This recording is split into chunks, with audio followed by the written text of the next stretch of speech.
Kashmir 1947. In the wake of partition's chaos, an unforeseen crisis emerged over a disputed land. As the newborn nation of India began to forge its future, one monumental decision in a princely state triggered a chain reaction that would change the history forever. How did a paradise on earth become a battleground overnight? Was it really just about religion, or were there darker forces at play? What if I told you that the fate of millions hung on a decision of a single man, a Hindu king ruling over a Muslim majority? And why did thousands of tribal warriors suddenly appear at Kashmir's borders, armed with modern weapons? This isn't just another war story. This is the tale of how one royal decision triggered a chain reaction of events that would leave an internal scar on the face of South Asia. Today we will deep dive into the first Indo-Pakistani war, a conflict that wrote the opening chapter of one of the history's most dangerous nuclear rivalries. And by the end of this video, you will understand why this forgotten war of 1947 still keeps military commanders awake at night. In 1947, the newly formed nations of India and Pakistan were plunged into conflict over a disputed region that would change the course of history. Pakistan's military devised a meticulous plan called Operation Gulmarg, setting the stage for the first war between the two nations and the battle for the Kashmir Valley. Plan led by Major General Akbar Khan, also known by his code name Tariq, aimed to invade Kashmir with the help of tribal Lashkars. These Lashkars, groups of 1,000 men each, were strategically positioned at key locations like Wana, Peshawar and Kohat by early September 1947. They were equipped with arms, ammunition and the backing of the newly formed Pakistan Army. All the Lashkars were instructed to meet at Abbottabad by October 18, and on the 22nd they crossed the Pakistani border into Kashmir. With the goal of capturing Srinagar, the Lashkars advanced from multiple points, heading from Banihal Pass, Gulmarg, Sopore, Punch and Rajouri, each with a goal of seizing a strategic location for Pakistan. This well-executed attack seemed victorious. By the October 22nd to 26, the enemy forces ran over places like Domel, Muzaffarabad, Uri and Baramulla. But this triumph came with a cost.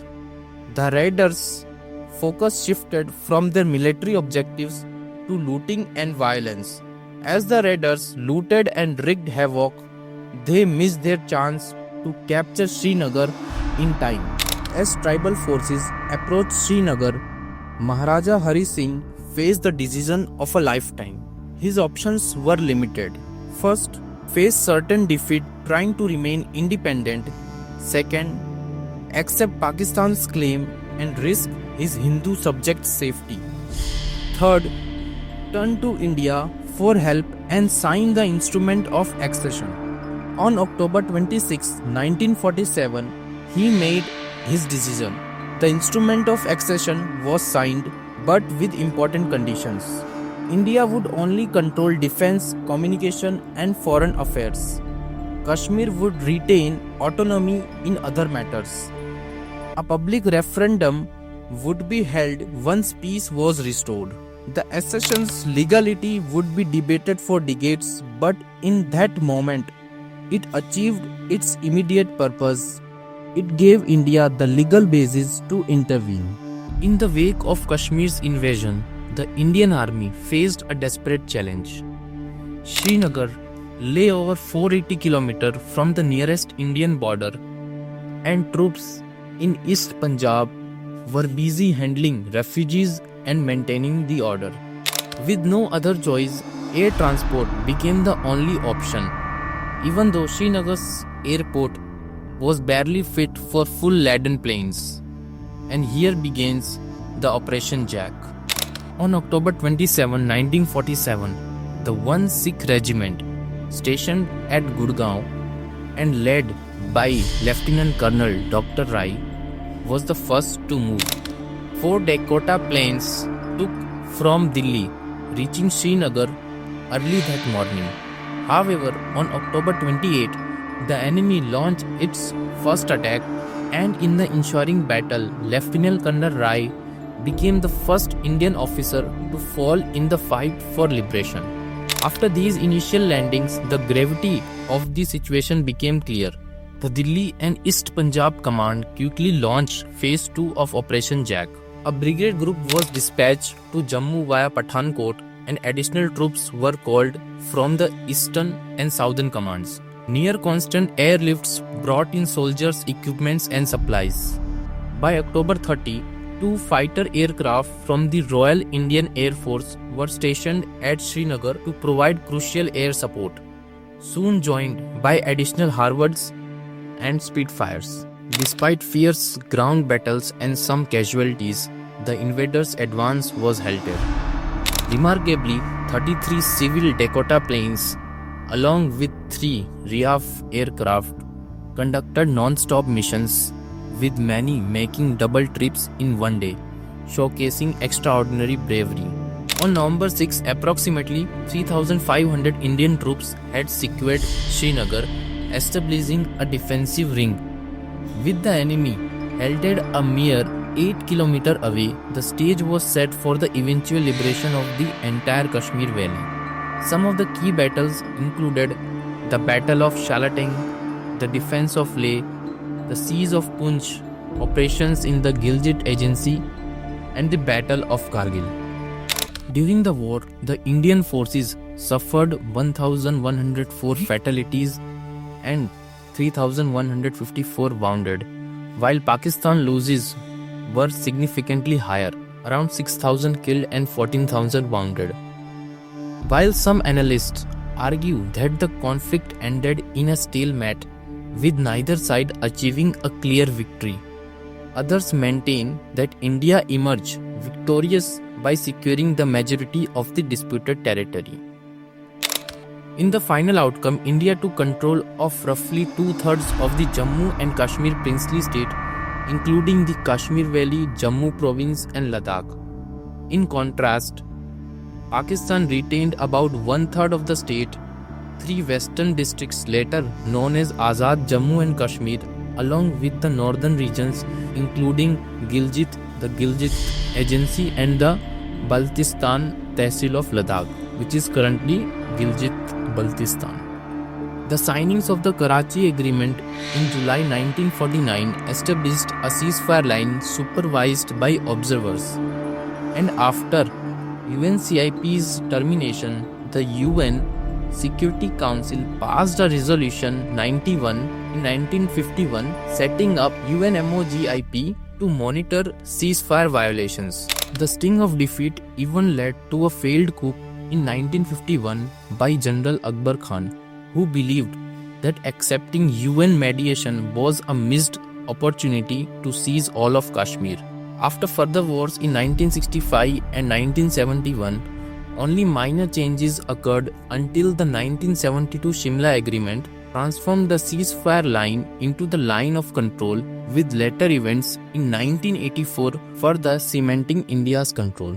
The First Indo-Pakistani War of 1947-48 created lasting impacts that continue to shape South Asian politics and society.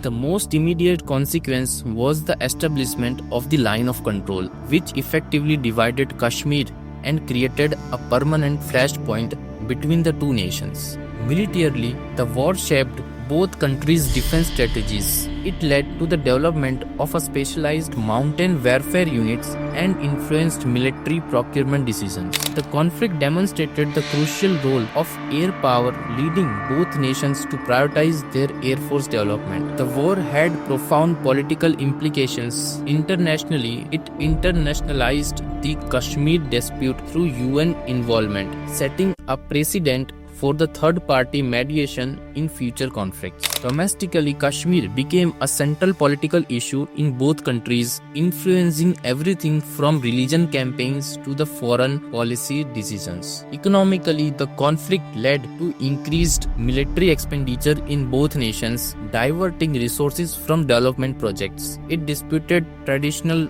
trade routes and led to the need for the Indus Water Treaty to manage water resources. The tourism potential of Kashmir was severely impacted, affecting the region's economic development. The social impact was equally significant. The war created permanent refugee populations and split families across the LOC. It strengthened Pakistan's two-nation theory narrative while reinforcing India's secular state ideology. Perhaps most significantly, the war set patterns for future conflicts. It contributed to both nations' decision to pursue nuclear weapons and influence their approach to bilateral relations, established enduring diplomatic protocols and created frameworks for future peace talks, though they often proved ineffective. The humanitarian legacy includes ongoing refugee situations, divided families, and generations' trauma in affected regions.